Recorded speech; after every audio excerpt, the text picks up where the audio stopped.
This is a DejaVoo Z1 Dejapay Lite demonstration for the USDA Agriculture EBT program for California. I'll be demonstrating all the food stamp and cash benefit transactions that are possible via the Dejapay Lite and the Z1 pair. So first I gotta make sure I'm on. I've already paired the device via the iOS or Apple's native Bluetooth settings in the settings section of the application and chosen the TPN or terminal profile number of this Z1. Once that's done, the main screen gives you all of your transaction types: credit, debit, cash, EBT food, EBT cash. I'll be highlighting just EBT food and EBT cash for this demonstration. So for EBT food, I've got sale, return, a voucher or voucher sale, a voucher return, and a balance. And for the cash transactions, I've got sale and balance. So I'll also be demonstrating a swipe versus a key transaction on all these transaction types. EBT food, sale, continue. I put in the transaction, how much I want to do. I'm just going to do 10 cents. Hit the pay button. Lights up the Z1. My Apple Pay came up on my phone. We don't want that. So I'm going to go to the Z1 and I'm going to key in or swipe in. In this instance, I'll swipe a sale. Hold on. Entering the PIN number in.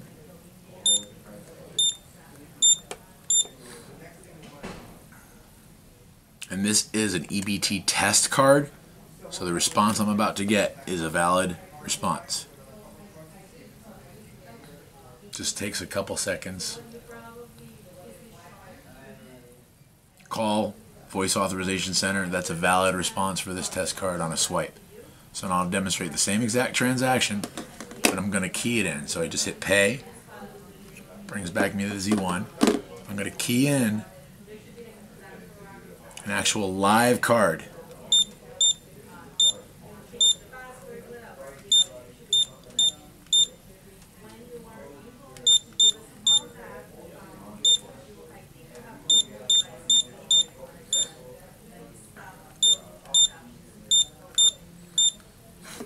Processes out to the first data processor.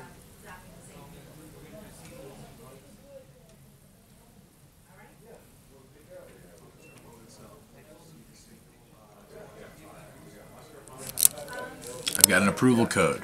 On the application itself, I've got a receipt. So now I use its own native application for receipt and email it to wherever I need to email it. Good. Alright. And send it, and it brings me back to the app, and then I hit continue, and there's my receipt. Came right to my email. So now I'll demonstrate a food stamp return transaction. So I'll select food, return, continue. I'll put back that 10 cents that I just did, pay, bring me back to the Z1. It's password protected for returns. Swipe.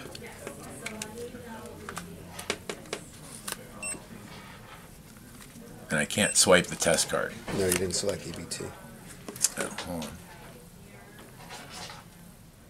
EBT food, return, continue, 10 cents, password,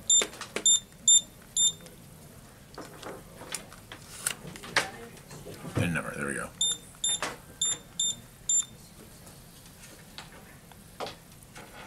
And this will go out to the processor.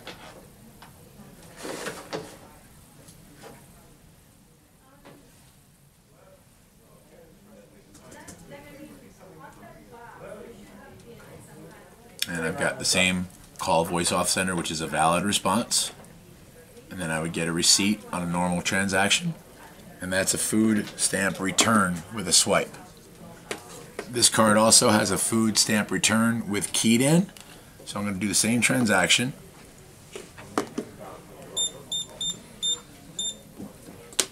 I'm going to key it in. But this card number disallows this transaction type. So it's going to come back with a response saying invalid trans type.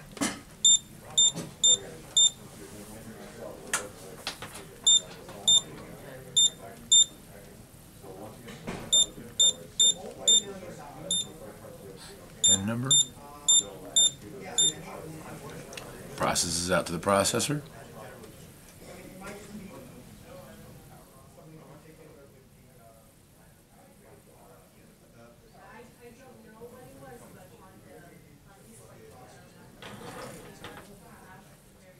Invalid transaction type from the processor. If this were a card that had this enabled, it would have been approval. Alright, so now I'm going to demonstrate EBT food, voucher. EBT food and then voucher.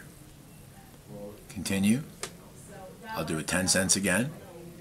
Lights up the Z1. Now we've gotten the approval code from over the phone. We've gotten the serial number or the voucher ID number. Card number. I'm going to key in that live card.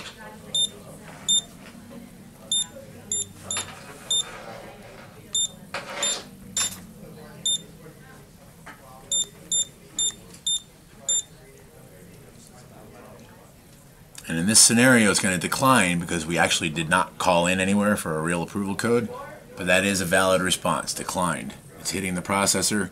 It will come back on the card and state declined. And then the application shows decline. Same exact transaction would occur for an EBT voucher return. Continue, 10 cents. The same exact procedure occurs on a return. You get an approval code for the return over the phone. You key in the voucher ID serial number or check number, whatever it is. Password on returns. Key in the card number.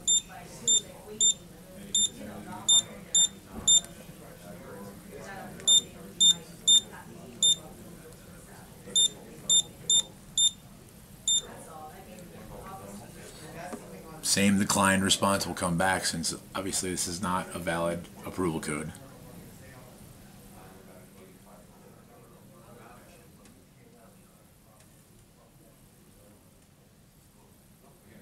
Declined, and on the application declined, and I can continue on with the next transaction. The next transaction is going to be a food stamp balance. So I choose food, I choose balance, continue. On the application, I have to put in a certain dollar amount to trigger the transaction, even though that dollar amount will not hit the card. So I'm going to key in a penny just to move the transaction forward. It'll go out. I'll put in the card number. I'm just going to key it in, or I can swipe it as well.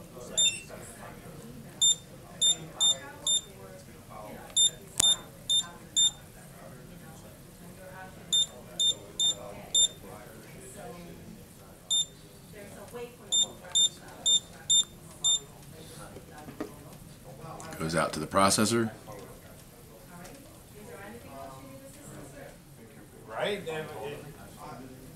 And it gives me the balance of the food stamp.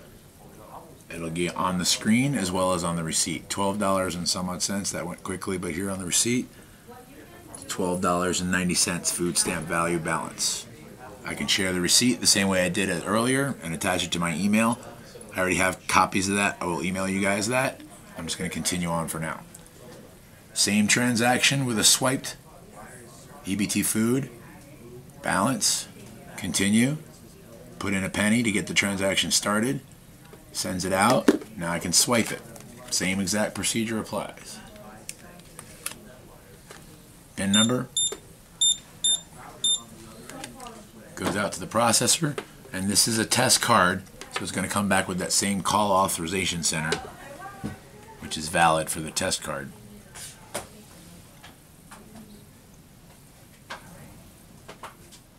And there's my authorization center response, and it comes back on the app. So now I'll go into the cash transactions. We've accomplished and featured all the food stamp transactions. Now I'll go over to the cash. We have two options for cash, sale and balance. A cash sale, trigger it for a penny, and I've got a cash back prompt on the screen. But for sale, we ignore the cash back prompt and just enter through the zero.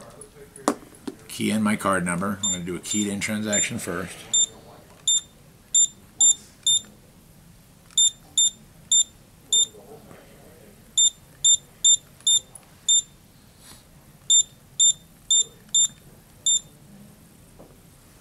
processes to the processor.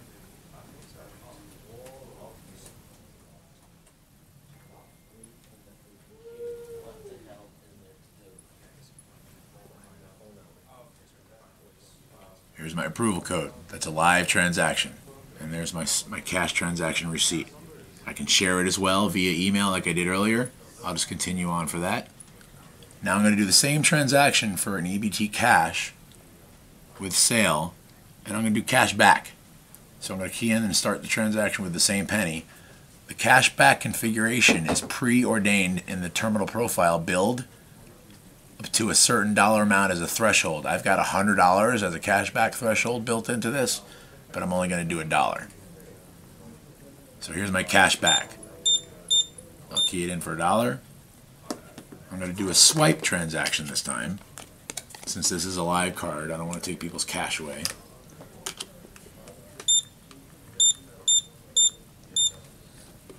It'll go out to the processor, and this will come back with that same call authorization center. But if I were to key in that card that I had earlier, it's a live card, it would come back with an approval code with cash back on the receipt.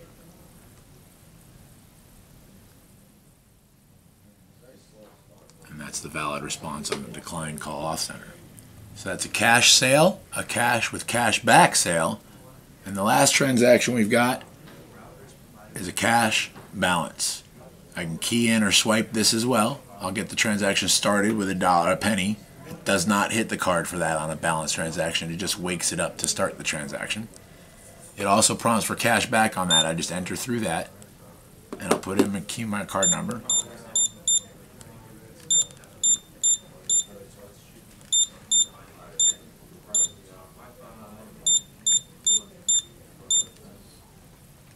PIN number. And this is going to hit the card for a balance on the cash side. It's approximately $5.20 some odd cents.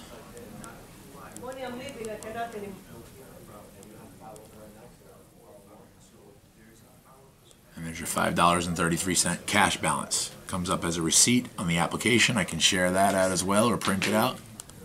I'll continue on. And the only thing I have left is EBT cash balance with a keyed in transaction. Trigger it with a penny. Or swiped, I mean. I just did keyed. I'm going to do swiped. Cash back, you just enter past it. Swipe it. PIN number. Goes out to the card in the processor. This will come back with that same approval code, voice authorization center number.